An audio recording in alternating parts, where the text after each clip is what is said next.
हमारी आज की कहानी है राम के वेश में रावण। आइए सुनते हैं इस कहानी को। अंजलि जितनी देखने में खूबसूरत थी उतनी ही गुणवान भी। हर कला में माहिर, सर्वगुण संपन्न बेटी के लिए उसके पिता को ज्यादा चप्पल भी नहीं घिसानी पड़ी। पंडित जी के द्वारा दिखाए गए सभी लड़कों में जो एक लड़का उन्हें पसंद आया वो ही उनका दामाद बनने वाला था। सालीन नाम था उसका।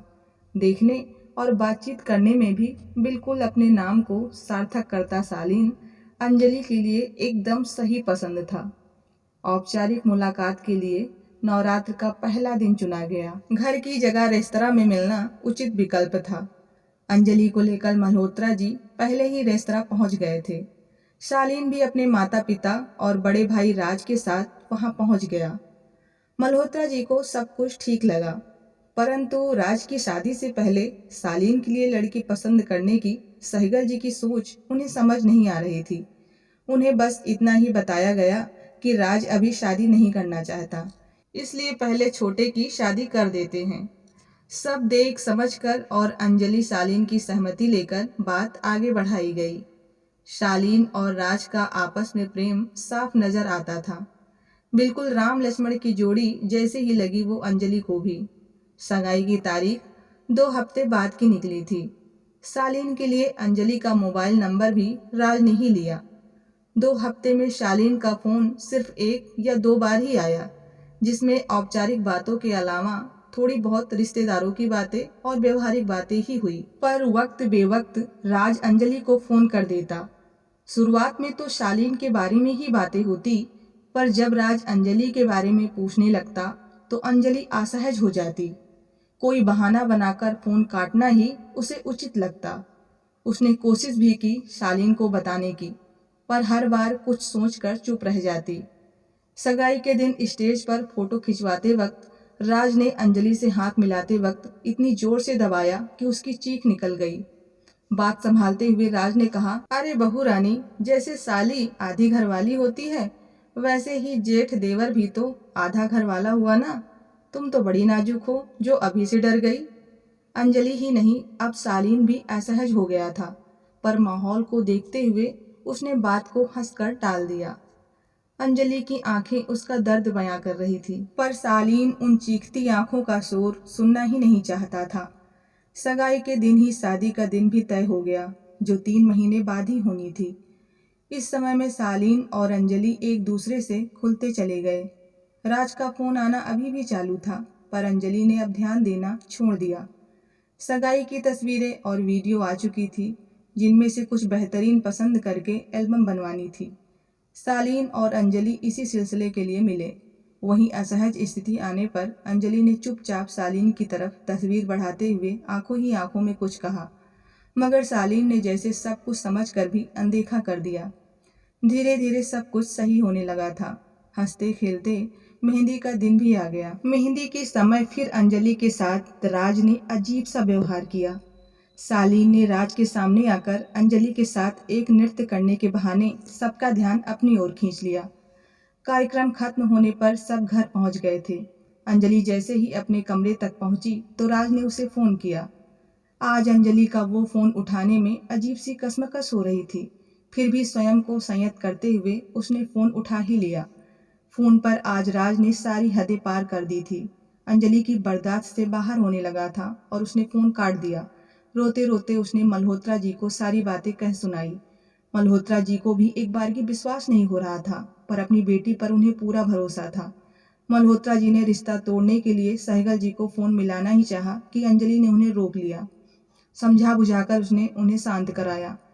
तय दिन पर शादी हुई और अंजलि सहगल निवास पहुंच गई।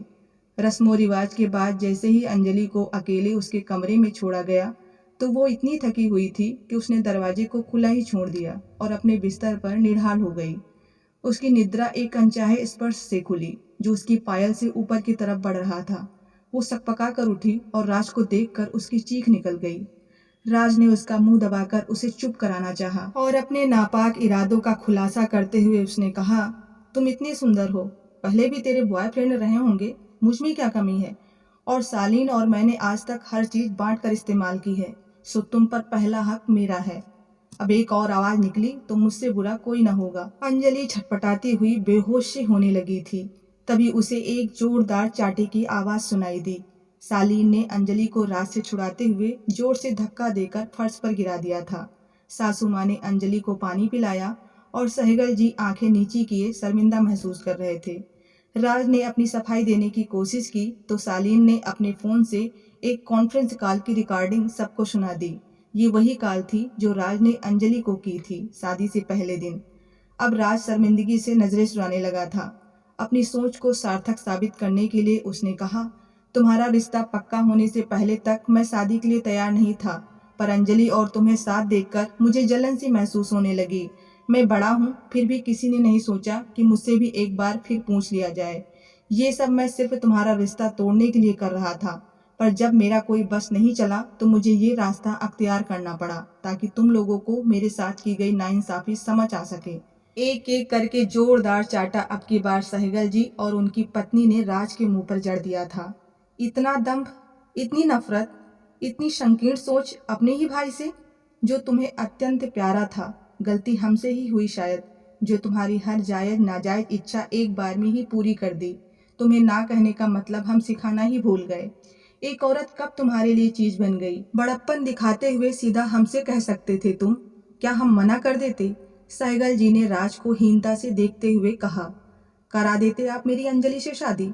मुझे यही पसंद आई थी, पर इसे सालीन ने मुझसे छीन लिया। मेरा प्रेम तो सच्चा था, पर किसी को नहीं दिखा। अब की बार अंजलि ने सामने आकर कहा, प्रेम इसे नहीं कहते राज। मैं क्या, कोई भी लड़की आपसे प्रेम करने में असमर्थ होगी, क्योंकि आप इज्जत देना तो जानते ही नहीं हैं। प्रेम में समर्पण होता है, छीना झपटी नहीं। मैं आपसे उम्र और समझ दोनों में छोटी हूँ, किंतु इतना तो मैं भी समझ सकती हूँ कि कोई भी प्रेम अपनों की खुशी से ऊपर नहीं होता। आपने मेरे साथ जो भी बदतमीजी की, उसकी सजा मैं आपको जेल भेज कर दे सकती थी, पर मुझे आपके इस परिवार की इज्जत का मूल्य अच्छे से पता है। काश आप भी राम का चेहरा लगाए रावण न होते, तो अपने लिए सीता जैसी जेठानी मैं खुद ढूंढ कर लाती। अफसोस है मुझे आपकी सोच पर। राज ये सब सुनकर उसके पैर पकड़कर रोने लगा। माफी मांगकर चुपचाप घर छोड़कर हमेशा के लिए चला गया वो सबसे दूर। कभी उसने पलटकर देखने की भी हिम्मत नहीं की। एक दिन किसी महिलाओं के लिए समर्पित एनजीओ के लिए काम करते दिखा बस टीवी पर। उसे सही काम में लगे देखकर सहगल परिवार भी अपनी जिंदगी में आगे बढ़ रहा था। अंजलि ने पहल करके राज को ढूंढा और फिर से उसका वही स्थान उस घर में वापस दिलाया, और अपने लिए एक जेठानी भी ढूंढकर उस घर की खुशियों को फिर से जीवंत कर दिया। भटक रहे बच्चों को माफी देना भी उतना ही जरूरी है जितना सजा देकर उनकी गलती को सुधारना।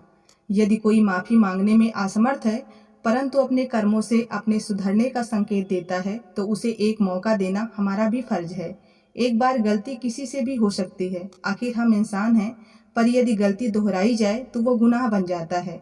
किसी भी इंसान की परिस्थिति गलत हो तो वो सुधर सकता है, पर यदि फितरत और संस्कार गलत हैं तो वो मरते दम तक गुनाह करता है। इंसानों को परखना सीखिए और अपने बच्चों को उचित संस्कार देकर एक सुंदर भविष्य दीजिए। उम्मीद है आप सबको ये कहानी जरूर पसंद आई होगी। पसंद आई हो तो प्लीज़ वीडियो को लाइक और चैनल को सब्सक्राइब करना ना भूलें। मिलते हैं नई कहानी के साथ, तब तक के लिए धन्यवाद।